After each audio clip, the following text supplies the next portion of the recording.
Good day, ma'am. Good day, classmates. We are the group 4 and we are going to continue the reporting of section 4.3 marginal functions. Our first reporter will be Mr. Giovanni Taganahan. Our second reporter will be Mr. Gerald Catamco. And our third reporter will be yours truly, Maria Gurati Cabuso. The objectives of this report is to learn how to calculate marginal product of labor, state the law of diminishing marginal productivity using the notion of calculus, and how to calculate marginal propensity to consume and marginal propensity to save. Hi, my name is Giovanni Taganahan and I'm going to report about the marginal production of labor. So, the dependence of Q on K and L may be written as Q equals the function of K and L, which is called a production function. So, where the output of Q of any production process depends on a variety of inputs, also known as the factor of production. This comprises the land, capital, labor, and enterprise. For simplicity, we restrict our attention to capital and labor. K for capital denotes all man-made aids to production such as buildings, tools, plants, machinery, and L for labor denotes all paid work in the production process. Once this relationship is made explicit in the form of formula, it is straightforward to calculate the level of production from any given combination of inputs. In the simplest case, output is assumed to be a function of labor and capital. Moreover, in the short run, the input capital can be assumed to be fixed. So, output is then only a function of the input labor. This is not a valid assumption in the long run, and in general, output must be regarded as a function of at least two inputs. The variable L is usually measured in terms of the number of workers or possibly in terms of the number of workers' hours. Motivated by our previous work, we define the marginal production of labor or MP sub L. By marginal production of labor is the derivative of output with respect to labor. So as before, this gives the approximate change in output that results from using one more unit of labor. It is instructive to work out numerical values of marginal production of labor for the particular production function. So, Q is equal to 300L raised to 1/2 minus 4L, where L denotes the actual size of workforce. Differentiating Q with respect to L gives a marginal product of labor is the derivative of output with respect to labor.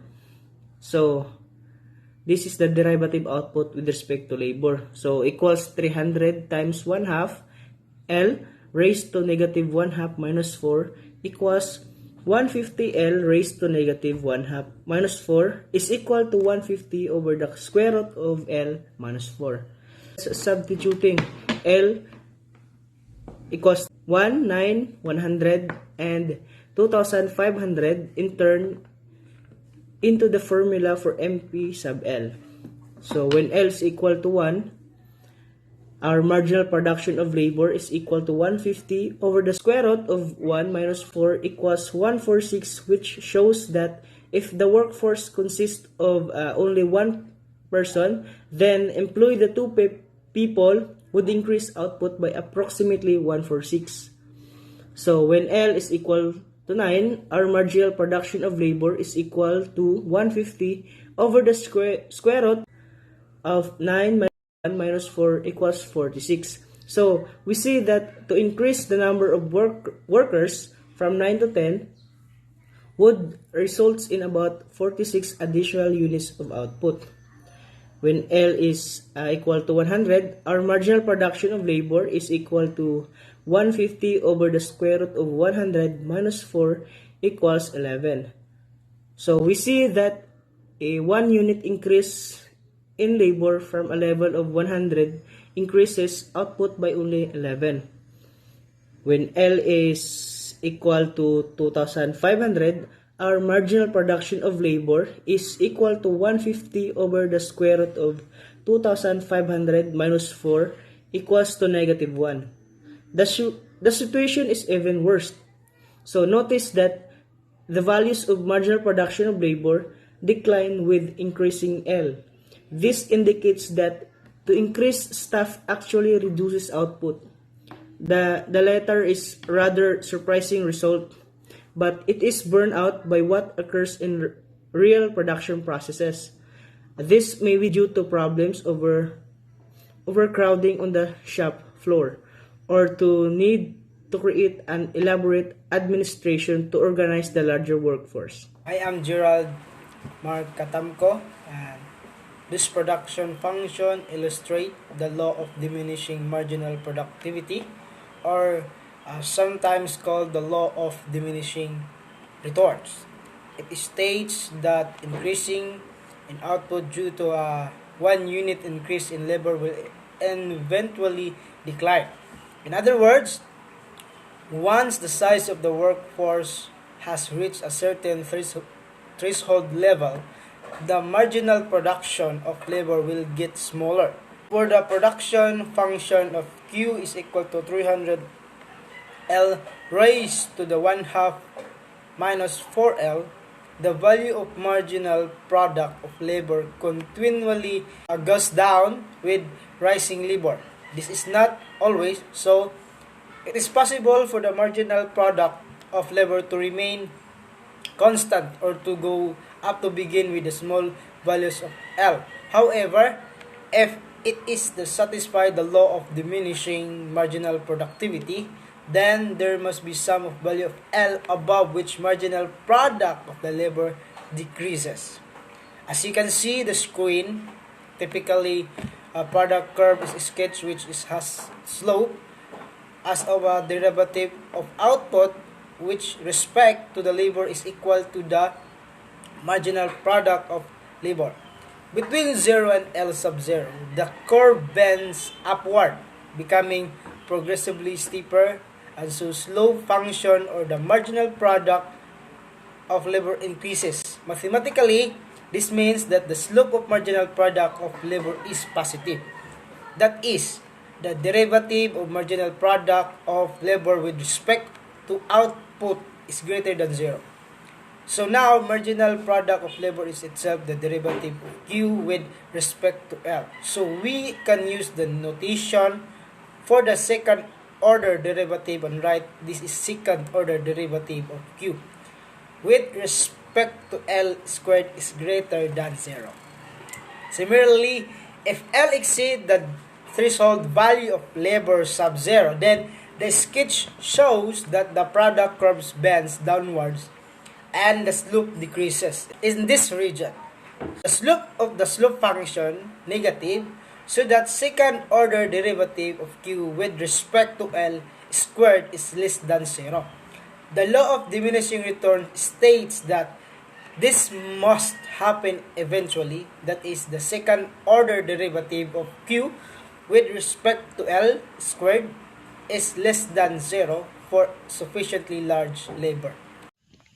We recall in Chapter 1 that we investigated the relationship between consumption or C, savings or S, and the national income or Y. So now we are going to tackle only about the consumption and savings as an area to illustrate the applicability of marginal function. So, if we assume that the national income is only used up in consumption and savings, then of particular interest is the effect on consumption and savings due to variations in income. This is simply expressed that if national income rises by a certain amount, are people more likely to go out and spend their extra income on consumer goods, or will they save it? To analyze this behavior, we use the concept marginal propensity to consume, or the MPC, and marginal propensity to save, or the MPS, which are defined by marginal propensity to consume is derivative of consumption with respect to income and marginal propensity to save is the derivative of savings with respect to income. These definitions are consistent with those given in Section 1.7 on the National Income Determination, where marginal propensity to consume and marginal propensity to save were taken to be the slopes of the linear consumption and saving curves, respectively. At first sight, it appears that, in general, we need to work out two derivatives in order to evaluate marginal propensity to consume and marginal propensity to save. However, this is not strictly necessary. Moving forward, we recall that we can do whatever we like to an equation provided that we do the same thing to both sides. Consequently, we can differentiate both sides of equation y equals c plus s with respect to y to deduce that the derivative of income with respect to income equals the derivative of consumption with respect to income plus the derivative of savings with respect to income is the same thing with marginal propensity to consume plus marginal propensity to save. So now, we are already familiar with the result that when we differentiate x with respect to x, the answer is 1.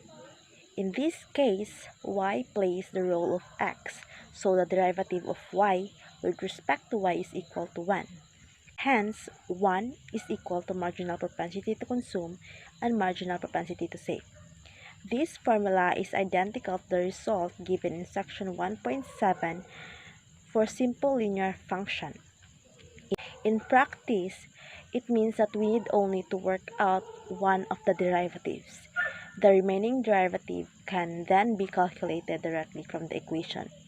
Example, if the consumption function is equal to 0.01y squared plus 0.2y plus 50, calculate MPC and MPS when y is equal to 30. The consumption function is given, so we begin by finding the marginal propensity to consume. To do this, we differentiate c with respect to y. We get 0.2y plus 0.2. So when y is equal to 30, our marginal propensity to consume equals 0.02 times 30 plus 0.2 is equal to 0.8. So we then have our MPC equals 0.8. To find the corresponding value of MPS, we use the formula marginal propensity to consume plus marginal propensity to save equals 1, which gives marginal propensity to save equals 1 minus marginal propensity to consume or equal to 1 minus 0.8 equals 0.2. So this indicates that when national income increases by 1 unit from its current level of 30, consumption rises by approximately 0.8 units, whereas savings rises by only about 0.2 units. At this level of income, the nation has a greater propensity to consume than it has to save. And this ends our report. Thank you for listening.